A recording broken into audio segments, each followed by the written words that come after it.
పెట్టినా తాళి బొట్టు మెడలు కట్టి బొట్టు పెట్టినా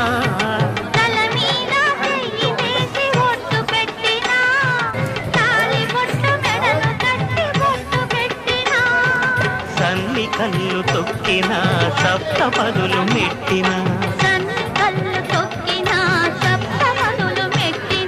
మనసు మనసు కలపడమే